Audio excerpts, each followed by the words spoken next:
SEAT have finally launched the Tarraco here in Ireland, and this completes their three-car platform that they have in the crossover and SUV market, the Arona, the Ateca, and now this. And if you're looking at this car for your family in terms of extra room, or obviously the extra 2 seats that you can get in this, because it is a 7-seater if you want to use it in that option, will it be practical enough to get your family around? And we'll show you some of the tricks of this car and in terms of space and practicality that it has in this video. Now, from the front of the car, it's got a more aggressive nose, and it actually sits a little lower than a lot of the rivals, so it kind of gives it a more squatted and sporty look to it. And although this car shares platforms I've mentioned, it's going to come down to personal preference in terms of design, and maybe you like that more aggressive nose in the front. I think it looks very well, actually.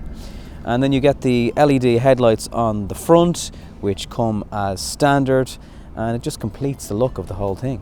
And again, around the back of the vehicle here, this is a bit more of a pronounced curve on it, so it just, you know, there's more edges on it. Again, just trying to separate it from everything else. And the crease that goes along the side of the doors here again gives it a sportier feel and just adds sort of a feeling of muscle. Now, the designers of this car must have been walking by the Audi offices on their lunch break one day, because this red strip you'll find on the back of the new A6, A7 and Q8. And well, I'm not sure if part sharing is allowed or even design sharing, but I think it completes the back of the car. And they've also borrowed the sweeping indicators that just look class. There's still very few cars on the road that actually have these, and when you see them, they just set it apart. Right there you'll find the symbols for blind spot, a feature that this car comes with, and I think when you notice it that it's not on other cars, it's something you really miss. It's an amazing piece of technology. Now, another optional extra, but I find it's very much worth going for if you're getting one of these Tarracos, is the remote boot. Hold this down, open, she pops. So this is your boot size with your 2 rear seats, the extra row, folded down. Something else I like is that SEAT have actually given you an area to put this removable parcel shelf. So you just flip this up and you can pop this in here.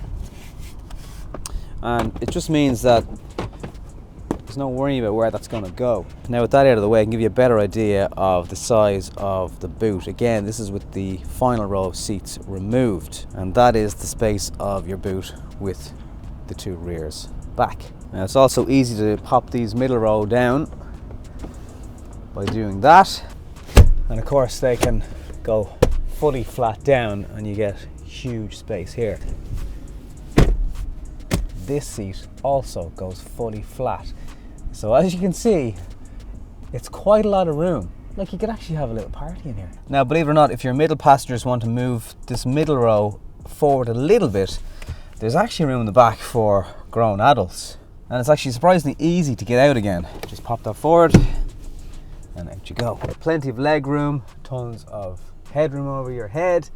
Loads of light coming flooding in from that panoramic glass sunroof, and kids love these bits. These are fold out trays that remind you of being in the back of a Ryanair. In fact, the legroom in this is better. There's actually a little bit of a groove in here that will kind of support a tablet from not falling over.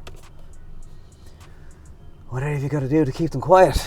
Now, I'll also show you on this one, because it's nearer to you. And there's actually a little drinks holder that pops out there. That's clever, isn't it? There's also a USB charger back here. There is heated seats in this car. They're an optional extra, obviously. And you do get some climate settings, just cooler or warmer in the back with a digital readout. There's also an old style cigarette charging point too. Up front in the Tarraco, SEAT have cleverly put an Isofix seat in the front, so you can actually get 3 Isofix seats into this car very, very easily. The ones in the back are really simple to attach child seats to as well, and that has an edge over a lot of the competition. The door pockets are lined with fabric, so there's no rattling around there. Steering wheel and all the above this level displays are all really nice to touch. They are a little bit scratchy down there, but everything here is nice. There's a floating tablet which has all your displays on it. Normal climate control, you can control that manually. A lot of people prefer the old-fashioned way. If you go for DSG, you get flappy paddles behind the steering wheel here. I'm not sure how often you're going to use them in a car like this. There's also the wheel down here for controlling your different settings. There is obviously the snow setting for four-wheel drive. So standard stuff you get on this car are 19-inch alloy wheels. This one has 20s. Black leather interior will come as standard if you go for the 2-litre 190 brake horsepower DSG Xcellence trim model. You get rear view cameras, adaptive cruise control, electric tailgate, virtual cockpit, digital cockpit as SEAT are calling it, full LED tail lights and headlights, 3-zone climatronic air conditioning, an 8-inch touchscreen media system, navigation system, voice control, tiredness recognition. This car can also avoid pedestrians and cyclists, and it can spot them a mile off. And it's got loads, like the list goes on and on if you go for the Xcellence trim. You get 2 generous USB points here up the front, also an auxiliary, a 12-volt charger at the front too. So good options to keep everybody happy in the front of the vehicle as well. Sat nav easy to use. In fact, this whole screen is easy to use. You can configure different options in your car, set up your Apple CarPlay and streaming. Also with the assisted parking options, you can control 3D and 2D views of the car. You can control your camera angle, and you can also even move the car around to get different views, different perspectives of where you're parked and obstacles that might be in your way. And that overview of the car is very useful when you're parking. The digital cockpit here, which will give you the sat nav displayed here and also in the main tablet display of the car should you wish, and you can control all these different views, and you can have a really wide screen. You can have different displays for your instruments and speed, and you can control pretty much all of the same features that are on the screen from your steering wheel controls. And behind the wheel of this car you'll find plenty of safety features such as lane departure, blind spot, adaptive cruise control, and front and rear collision avoidance, which still scares the life out of me when it comes on and you've gotten too close to a car in traffic or whatever. But it works. There's also a 150 brake horsepower 2-litre TDI, and there's 2 petrol options, also being 150 and 190 brake horsepower. Visibility in this car is truly excellent. The A-pillars are quite thin. Windscreen is really wide. Windows, as I mentioned, particularly in the rear, are huge, and the visibility at the back of the car is also excellent. On longer journeys, you'll have no problem achieving 7, 8, 9 litres per 100 kilometers in terms of economy, and obviously this is the more powerful unit, and it's 4-wheel drive, which is going to use a bit of fuel as well.